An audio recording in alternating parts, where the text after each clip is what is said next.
La directrice générale du Fonds monétaire international séjourne à Kinshasa depuis ce mardi dans la soirée. Kristalina Georgieva a salué le prouesse du pays dans le cadre de la mobilisation des recettes et pense que le Congo est sur la bonne voie. La BGF Bank se porte très bien et ne risque pas la faillite comme cela a été abusivement évoqué dans l'opinion. Son président directeur général, reçu par Jean-Marie Kassamba, a recadré l'enquête des médias internationaux qui décrédibilisaient son institution. La mauvaise foi, la haine, le mensonge sont devenus les moyens politiques, c'est en ces termes. Dans une lettre adressée entre autres au président de la République que Isa Tungezege a démissionné de son poste de gouverneur de la province du Nord-Ubangi. Il n'aura pas attendu sa déchéance prévue par l'Assemblée provinciale.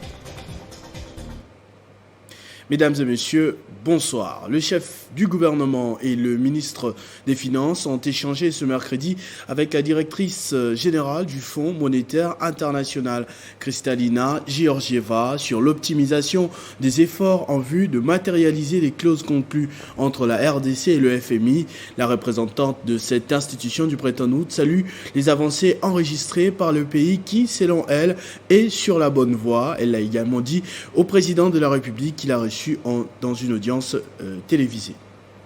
Les deux personnalités ont passé au peigne fin la situation économique du pays tout en complétant la revue du programme FMI-RDC qui sera présenté au conseil d'administration le 15 décembre prochain. Ils ont également discuté sur l'utilisation de la moitié des droits de tirage pour augmenter les réserves du pays et avoir des investissements de qualité. La directrice générale du FMI a également évoqué les étapes qui sont en train d'être franchies par la RDC pour le renforcement de la gestion du secteur minier et la gestion des forêts dans le contexte du changement climatique vu le rôle capital du pays dans le monde. We had a very constructive discussion with the minister and his team. Nous avons eu une discussion très constructive avec le ministre et son équipe sur la situation économique dans le monde, en Afrique et ici en République démocratique du Congo. Nous avons terminé la revue de notre programme et c'est opportun pour moi d'être ici à Kinshasa parce que la revue sera présentée au conseil d'administration le 15 décembre 2021. Je peux en tant que présidente du conseil donner mon point de vue pour le progrès réalisé par rapport à ce programme en termes des exigences de la priorisation des dépenses, la mobilisation des recettes et le renforcement de la gouvernance en RDC. Nous avons discuté de la décision sage du gouvernement et de la Banque centrale qui consiste à utiliser la moitié de droits, des tirages spéciaux pour augmenter les réserves du pays et avoir un niveau élevé dans la qualité d'investissement. Important for the country. Kristalina Georgieva, qui est en visite de travail de 3 jours dans la capitale congolaise, a aussi salué les progrès réalisés dans le cadre de ce programme en termes de priorisation des dépenses et le renforcement de la gouvernance en RDC, les évolutions économiques récentes encourageantes dont l'augmentation des recettes fiscales ainsi que des évolutions externes favorables qui ont concouru à une augmentation significative des réserves extérieures. Le président, directeur général du groupe BGF Bank séjourne à Kinshasa depuis quelques jours, une visite qui est une aubaine pour réaffirmer l'intégrité de la banque récemment entachée par une enquête très prisée de quelques médias internationaux. Henri-Claude Ohima, qui était l'invité de Jean-Marie Kassamba dans un numéro spécial de GMK Today, a affirmé que sa banque se porte très bien. Avec les 5 valeurs du groupe en fond d'image, le président directeur général de la BGF Bank n'a pas bégayé devant son hôte, qu'il a pourtant suffisamment bousculé pour en savoir un peu plus sur la position de l'institution par rapport à tous les bruits de couloir. Henri-Claude Ohima est formel, la BGF Bank se porte très bien et n'a absolument rien à craindre vu le nombreux succès enregistrés au quotidien depuis plusieurs années déjà. Pour l'invité de Jean-Marie Kassamba, les données utilisées pour l'enquête des médias internationaux remontent à il y a plusieurs années déjà et que depuis 2018, BGF Bank, RDC, est sur une nouvelle voie avec une nouvelle équipe dirigeante et davantage de performances. Aller chercher dans la sous-région une entité qui a 7 milliards de total bilan. Aller chercher dans la sous-région une entreprise qui a plus de 700 millions de dollars de fonds propres. Aller chercher dans la sous-région une entité qui fait plus de 70 millions de dollars nets en termes de bénéfices. Ça, pour l'année 2020. Donc si ces chiffres ne sont pas conséquents, je ne sais pas quoi vous dire. suivi par au moins 8 régulateurs implantés dans 12 pays, engageant 2300 collaborateurs et avec un total bilan de 7 milliards de dollars. La BGFI est une des banques les plus sûres dans le continent avec plus de 50 ans d'histoire déjà. Son président directeur général demande à sa clientèle actuelle et future de ne pas se laisser influencer par les mauvaises langues qui évoquent sans fondement sa prochaine faillite. Tous nos épargnants qui n'ont rien à craindre parce que, et nous, notre groupe, au niveau de sa direction générale, c'est donc de dire aux Congolais qui nous écoutent qu'ils doivent avoir confiance à l'institution que nous représentons et que nous prendrons toutes les dispositions nécessaires. Pour laver le tort qui lui a été causé dans l'opinion et qui n'est certainement pas sans conséquence, la BGFI Bank a saisi toutes les instances judiciaires compétentes pour obtenir réparation. Elle rejette catégoriquement la prétendue fuite des millions de documents sur lesquels se basent les enquêtes de ces médias internationaux et regrette que les progrès actuels de la banque ne soient pas évoqués dans toute cette campagne médiatique. Le ministre des Finances et celui du Budget sont attendus dans 48 heures au Sénat après la présentation par leurs adjoints mardi 7 décembre en plénière de la loi de réédition des comptes exercice 2020 et le collectif budgétaire 2021. Au cours de cette plénière présidée par Modeste Batiloukwebo, il a été donc décidé que Nicolas Kazadi et Meboji viennent dans 48 heures pour rencontrer les préoccupations soulevées par les sénateurs. Le Sénat étant l'émanation des provinces, les élus des élus ont pour la plupart, dans leurs interventions, mis un accent particulier sur le développement de ces dernières. Ils veulent avoir des explications claires et nettes en ce qui concerne par exemple la caisse des péréquations, la retenue à la source de 40% des ressources financières des provinces, le degré d'exécution des projets de développement dont les fonds ont été débloqués, ainsi que la part réservée aux 145 territoires que compte le pays pour leur développement. Le président du Sénat a tapé du poing sur la table quant à la pertinence des réponses à réserver aux préoccupations des sénateurs par ces deux membres du gouvernement.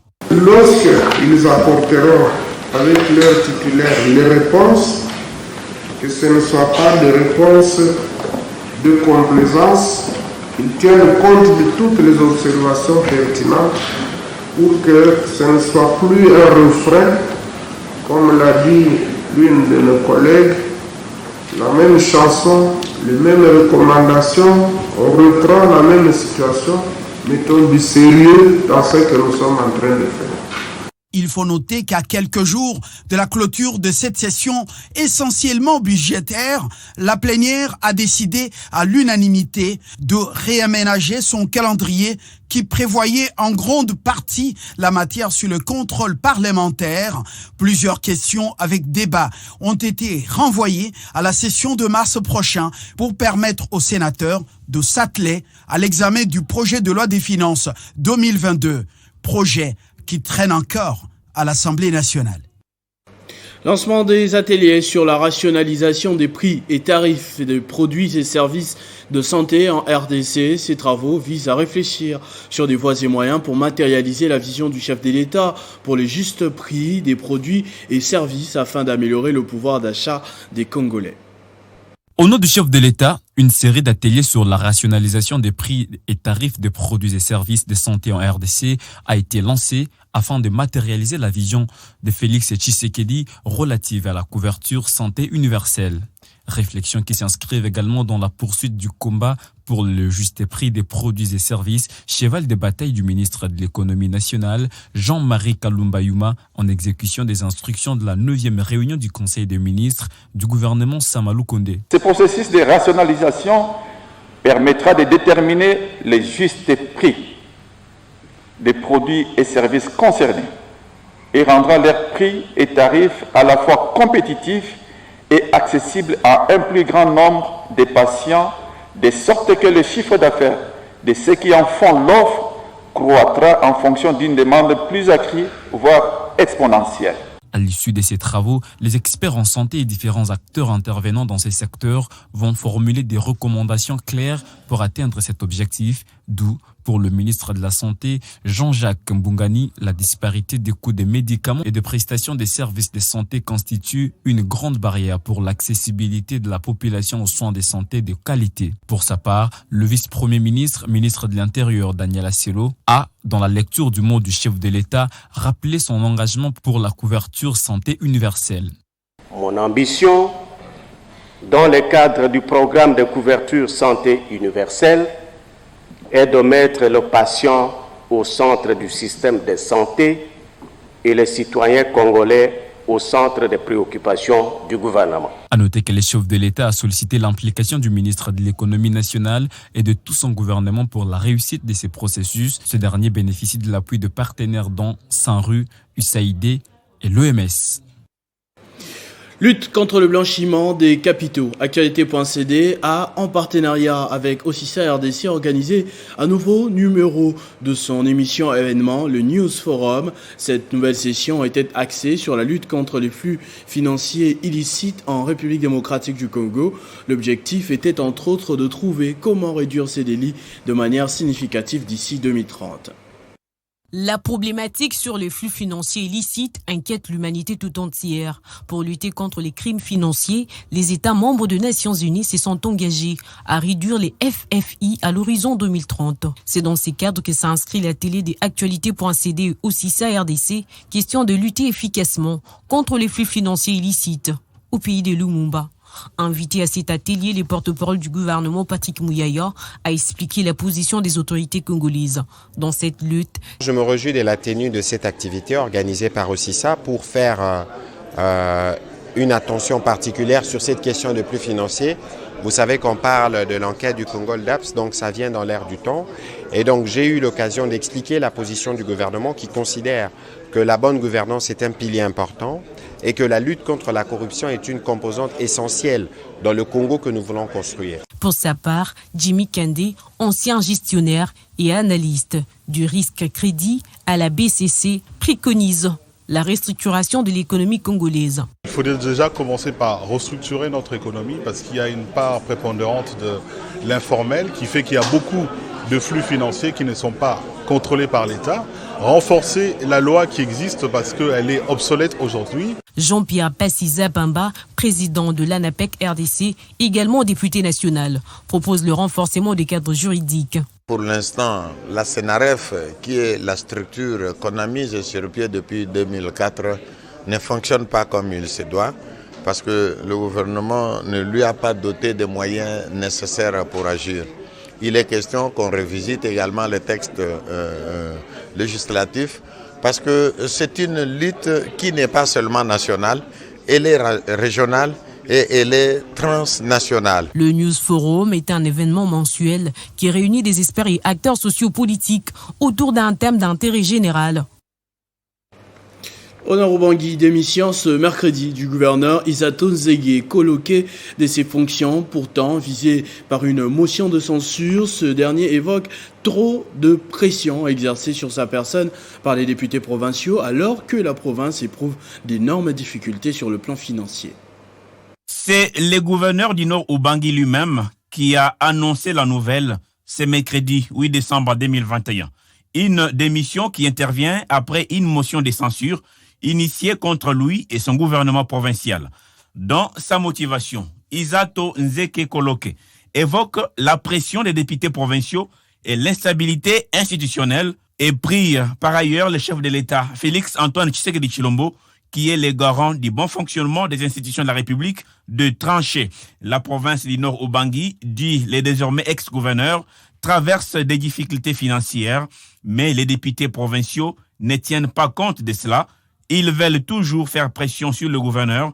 Voilà pourquoi il a pris la courageuse décision de démissionner de ses fonctions du gouverneur du Nord Ubangui. À Gbadolite, certains regrettent le fait que le gouverneur Isato Nzenge Koloke démissionne de ses fonctions alors qu'il avait des projets ambitieux pour le développement de cette province et dénonce par la même occasion le mauvais comportement des élus provinciaux qui, au lieu de voter les édits et faire des propositions à l'exécutif pour développer la province, n'ont cessé de faire pression sur le gouverneur Nzeke pour leur propre intérêt en évisant que l'argent au détriment du bien-être du souverain primaire. Disons que la même situation est vécue par les exécutifs provinciaux un peu partout en République démocratique du Congo. Le gouverneur d'intérim du Congo central, Justin Luemba, a effectué une ronde pour inspecter quelques chantiers en cours d'exécution dans la ville de Matadi. Objectif, se rendre compte de l'état d'avancement des travaux. Il a fallu une ronde de près de 4 heures pour que le gouverneur ad interim du Congo central, Justin Luemba Makosso, se rende compte de l'état d'avancement des travaux de quelques chantiers en cours d'exécution à travers la ville de Matadi. L'axe commissariat provincial de la police nationale congolaise à la salle Ciné-Palace dans la commune de Matadi, ces tronçons longs de 200 mètres se trouvent aujourd'hui en plein bétonnage par l'office de voirie et drainage OVD. Il a par la suite inspecté les tronçons rond-point Nzanza où l'OVD s'active au bétonnage de l'avenue du Pont, des travaux entièrement financés par le gouvernement provincial du Congo central. La place Bobabar sur Nouvelle Avenue et les monts Kassou dans la commune de Mvouzi, qui hier donnaient du fil à retordre aux usagers, ont été également visités par l'autorité des provinces. Les ponts Citra et Nsangouluyeye ainsi que les chantiers de la nouvelle morgue de l'hôpital provincial de Kinkanda ont constitué la dernière étape. Aujourd'hui, nous venons de nous rendre compte de tout ce qui venait d'être fait avec tous les moyens que nous avons subis et remercier aussi le chef de l'État qui est le propriétaire de la vision que nous tous nous sommes en train de suivre, nous, ses adeptes. Nous ne pouvons pas oublier le chef du gouvernement qui nous a donné des frais d'investissement, mais pour une première fois, qu'on continue à nous envoyer des moyens pour qu'on soit capable dans cette matérialisation de la volonté du chef de l'État. Dans la suite de l'autorité provinciale, on a noté la présence du commissaire général aux infrastructures Bidindo Mabigas, ainsi que du maire de la ville de Matadi, Patinzuziwa Makengedi. Dans le dernier sondage de performance rendu public sur l'engagement des élus nationaux en faveur de la population, le député national Jean-Pierre Passisa-Pamba figure dans le top 10, 9e sur 500 élus que compte le Parlement. Ces résultats renouvellent la confiance de ses partisans qui croient en son combat dans la lutte contre la corruption pour le changement. Plaçant la lutte contre la corruption comme son cheval de bataille, tel que voulu par le chef de l'État Félix Tshisekedi, au niveau national qu'international. L'élu de Popo Kabaka dans la province du Congo inspire sa volonté de contribuer efficacement au changement de la RDC. Lors de la 9e réunion continentale des parlementaires sur les flux financiers illicites tenue à Dakar, au Sénégal, le député national Passisa Pamba avait plaidé en faveur de la population. Si nous nous retrouvons ici, moi je pense que nous devons nous mettre à la place de la population que nous représentons pour parler aujourd'hui de flux financiers illicites. Nous ne sommes que des parlementaires. C'est comme si nous sommes en train de monologuer. Nous sommes en train de nous adresser à nous-mêmes. Dans sa circonscription de Popo Kabaka, plusieurs réalisations sont enregistrées dans différents secteurs, notamment l'éducation et la santé. Ce n'est pas ce genre de travaux qu'il faut pour la province du Congo. Nous avons besoin plutôt, pour l'instant, si on veut des travaux IMO, qu'on les fasse de manière permanente.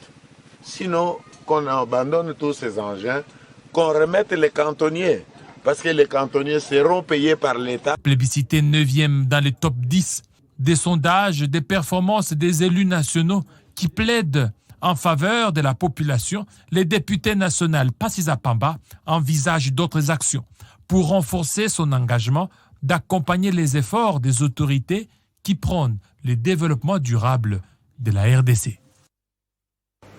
Lutte contre la Covid-19, le Fonds national de solidarité contre la pandémie vient de bénéficier d'un lot important de kits ce mercredi.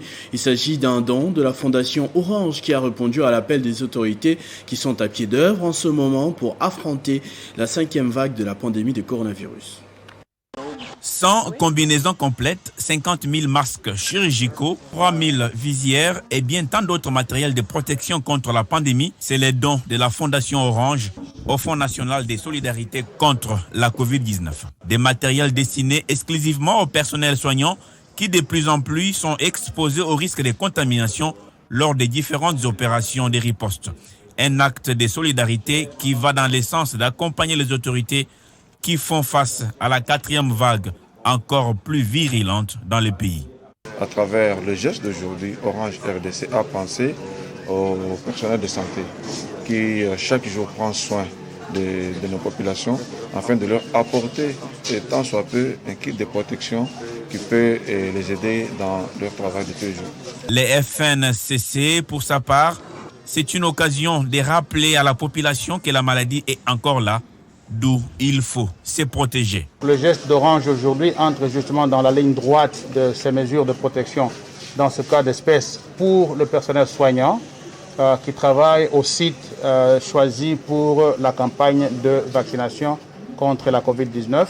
Et nous espérons que ce matériel sera utilisé à bon escient, de façon à permettre à ce que ce personnel-là se protège pendant qu'il fait son travail de vaccination, afin de nous permettre justement de lutter efficacement contre la pandémie. L'un des bénéficiaires a remercié l'acte posé par la Fondation Orange pour la protection de son personnel. Au nom de tous les bénéficiaires, nous disons merci beaucoup à la Fondation Orange qui a songé à nous et nous remercions aussi le Fonds national de solidarité contre la Covid-19 qui nous appuie de temps en temps. Depuis la première vague jusqu'à maintenant, nous sommes en pleine 4e vague. Signalons ici que c'est une dizaine d'hôpitaux sélectionnés dans les 4 districts que compte la capitale Kinshasa qui sont bénéficiaires et en même temps d'autres actions similaires de cette fondation se déroulent dans les différentes provinces de la République démocratique du Congo. Au Lualaba, le bourgmestre de la commune de Dilala, Deogracias Kalubunda, a présenté à l'autorité provinciale Fifi Masuka une Jeep neuve destinée à la police nationale congolaise pour la sécurisation de ses administrés. Ceci est le fruit de la redevance minière que perçoit cette territoriale décentralisée. C'est une Jeep Land Cruiser toute neuve présentée à l'autorité provinciale dans la soirée de ce mardi 7 décembre par le bourgmestre de la commune de Dilala. Devant les membres de son cabinet et quelques ministres provinciaux, Fifi Masuka a réceptionné les clés de ses moyens de transport routier destinés à la police pour la sécurisation de ses administrés. La première citoyenne de la province a encouragé Deogracias Kalubunda dont la gestion témoigne la volonté de se conformer à la vision du chef de l'État, Félix Antoine Tshisekedi Tshilombo. Voici les actes qui prouvent à suffisance qu'au Lualaba, on travaille, a déclaré Fifi Masuka, gouverneur intérimaire du Lualaba. Nous vous encourageons de demeurer sur cet élan afin de mieux servir la population qui attend de nous les actes que le discours. Ensemble, nous allons changer l'image de ce Lualaba comme le veut le chef de l'État, a-t-elle confié à la presse. Pour sa part, l'autorité municipale de la commune de Dilala n'a trouvé mot juste que promettre à Masuka Saini de faire mieux davantage. Le bourgmestre de la commune de Dilala, Deogracias Kalubunda, qui n'en est pas à sa première, compte poursuivre avec ces genres d'actions pour le développement de la province du Lualaba. Signalons que la Jeep présentée à Madame le gouverneur intérimaire du Lualaba est le fruit de la redevance minière que perçoit cette entité territoriale décentralisée. Dans le Haut-Katanga, le gouverneur de province a accordé 2 audiences, d'abord avec les secrétaires et chargés de communication de 2 grandes équipes de foot de Lubumbashi, à savoir Lupopo et Mazembe, puis une délégation du ministère kényan de commerce qui séjourne en RDC pour une mission de prospection afin d'envisager des éventuels investissements. C'est en prévision du grand derby de Lubumbashi délocalisé à Kinshasa par les instances de football au pays que le gouvernement provincial du Haut-Katanga a accordé une assistance financière aux 2 clubs concernés par cette rencontre de la Lina Foot prévue le 11 novembre 2021. Il s'agit bien entendu du TP Mazembe et du FC Saint-Eloi Lupopo. Le gouverneur du Haut-Katanga, Jacques Kabula Katwe, a remis les chèques aux représentants de ces 2 clubs ce mardi 7 décembre 2021. Venons de recevoir de main de son Excellence l'assistance consistante de la province et nous disons sincèrement merci. Mais au-delà de ça, il y a un message qu'il nous a donné. Il nous a donné une recommandation, c'est d'être discipliné parce que c'est l'image de la province que nous allons représenter dans une autre province. Merci à son Excellence pour cette assistance qui va nous permettre le déplacement et le séjour de l'équipe à Kinshasa. Par la suite, Jacques Kabula Katwe a échangé avec une délégation du ministère kényan de commerce conduite par le vice-ministre Lawrence Karanja. Les échanges ont porté sur la mission qui est essentiellement commerciale. Au total, 200 entreprises kenyanes sont dans une prospection en République démocratique du Congo afin de dénicher les opportunités d'investissement. Ceci est la résultante de la dernière rencontre du mois d'avril dernier entre Félix Antoine Tshisekedi Tshilombo de la RDC et Uhuru Kenyatta, président du Kenya, qui s'était convenu de renforcer les échanges commerciaux entre ces deux nations. Nous avons amené avec nous plus de 200 entreprises kenyanes. Et ils sont venus voir, explorer quelles sont les opportunités qui sont disponibles. Et ils sont extrêmement enthousiasmés de voir qu'il y a beaucoup d'opportunités.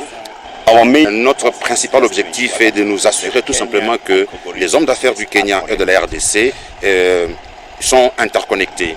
Nous sommes arrivés pour parler avec le gouverneur de ce qui se passe, puis entre-temps remettre l'invitation aux hommes d'affaires de Lubumbashi de venir visiter notre pays et voir aussi les opportunités qui s'offrent. Il est à noter que la mission de cette délégation kenyane concerne 4 villes de la République démocratique du Congo, à savoir Kinshasa, Lubumbashi, Goma et Mbuji-Mayi. Le deuxième congrès du bloc uni pour la renaissance et l'émergence du Congo a été ouvert ce mercredi à Bukavu, dans la province du Sud Kivu. Son autorité morale, Julien Paluku Kaongia, qui a pris part à l'événement, a demandé aux congressistes venus de toutes les provinces de la RDC de se mobiliser pour mieux affronter les élections de 2023. Fidèle à ce texte, le Bloc uni pour la renaissance et l'émergence du Congo Burek, parti cher à Julien Paluku Kaongia, a démarré ce mercredi à Bukavu, chef-lieu de la province du Sud Kivu, son deuxième congrès qui réunit les délégués venus de toutes les provinces de la RDC. Plusieurs délégués des différents partis politiques de l'Union sacrée ont également pris part à l'ouverture de ce deuxième rendez-vous qui compatit avec les victimes des tueries de l'Est. Le grand problème de l'Est, c'est l'insécurité. Notamment au Nord Kivu et en Ituri, où les ADF et les FDLR continuent à massacrer les populations innocentes. Il est du devoir du gouvernement de combattre ces fléaux avec le soutien bien attendu de toute la population. Occasion pour l'autorité morale d'appeler les congressistes à la mobilisation maximale pour bien affronter 2023. Restez donc mobilisés pour votre parti et pour vous-même. Restez vigilants pour ne pas céder aux chants des sirènes qui tenteront toujours de vous distraire ou même de vous emporter. Développant le thème, le leadership transformationnel pour les pays africains dont la RDC, Julien Paluku Kaongia, ne partage pas le copier-coller de la démocratie occidentale qui ne correspond pas avec les réalités du continent noir. Ma contribution ce jour, c'est d'appeler réellement à un leadership transformationnel pour nos pays africains. Il doit entraîner des changements radicaux positifs. Il doit porter sur l'innovation pour contribuer à la transition vers la durabilité. Signalons que plusieurs hauts cadres du parti, dont le gouverneur du Nord Kivu en congé Kalinza Zukasivita, députés nationaux et provinciaux, sénateurs et ministres provinciaux, prennent part à ces congrès. L'hôtel de ville de Kinshasa a aménagé depuis le début du mois de décembre des décorations sur certains sites fréquentés de la capitale, notamment la gare centrale, le quartier magasin à Kitambo, la place des artistes à Victoire, ainsi que le long des boulevards pour les festivités de fin d'année et de nouvel an. Ce site accueille du monde tous les soirs sous l'ambiance de ses lumières. Reportage de Greta Nzila. La ville de Kinshasa, très bien éclairée tous les soirs à travers des belles décorations. Le long du boulevard Lumumba, traversant une grande partie de la ville, sur le boulevard du 30 juin et sur l'avenue 24. Une initiative de l'hôtel de ville en période de fin d'année pour le fête des Nativités et de Saint-Sylvestre. Certains espaces décorés aux jouets lumineux et des sapins reçoivent tous les soirs différentes catégories de personnes, comme des jeunes couples, des adolescents ainsi que des familles. Une ambiance chaleureuse caractérise la gare centrale qui accueille d'un côté les petits enfants séduits par ces jouets géants et lumineux, de l'autre côté les adolescents immortalisant ces instants à travers des photos sous le regard admiratif des adultes et parents. Une occasion pour les uns de se retrouver en famille et passer du temps. Pour d'autres, rompre avec la monotonie. Ces décorations plongent Kinshasa dans les fêtes de fin d'année et Nouvel An, dans une ville à la chaleur humaine légendaire. C'est déjà depuis qu'on a fait cette décoration, je suis arrivée ici 2 fois. Je trouve que c'est super. Au fait, quelques souvenirs d'enfance et je trouve en tout cas c'est super. Par ailleurs, à Kitambo Magasin, les gens ne peuvent pas profiter des décorations pour cause de panne d'électricité. Cette situation serait répétitive depuis plusieurs mois, s'exclament certains photographes croisés sur les lieux. Une situation qui cause pour eux un manque à gagner. Nous avons un problème d'éclairage public. Vous avez vous-même constaté, il y a des jeux de lumière partout, il y a des jouets, tout ce qu'on a décoré, mais le site est sombre. Les travaux d'embellissement de la ville continuent. Les prochains sites aménagés sont ceux de Limité et Victoire, place des artistes. Nous vous y amènerons dans quelques jours. Entre-temps, passez des bonnes fêtes dans la paix. Ce journal est terminé, je vous en rappelle tout de suite les principaux titres. La directrice générale du Fonds monétaire international séjourne à Kinshasa depuis ce mardi dans la soirée. Kristalina Georgieva a salué le prouesse du pays dans le cadre de la mobilisation des recettes et pense que le Congo est sur la bonne voie. La BGFIBank se porte très bien et ne risque pas la faillite, comme cela a été abusivement évoqué dans l'opinion. Son président-directeur général, reçu par Jean-Marie Kassamba, a recadré l'enquête des médias internationaux qui décrédibilisaient son institution. Une émission à suivre sur nos antennes. La mauvaise foi, la haine, le mensonge sont devenus les moyens politiques. C'est en ces termes dans une lettre adressée entre autres au président de la République que Isato Nzege a démissionné de son poste de gouverneur de la province du Nord-Ubangi. Il n'aura pas attendu sa déchéance prévue par l'Assemblée provinciale. À tous et à toutes, merci de votre attention soutenue. Restez fidèles au programme de votre chaîne Télé 50. Vivez heureux, vivez 100 ans.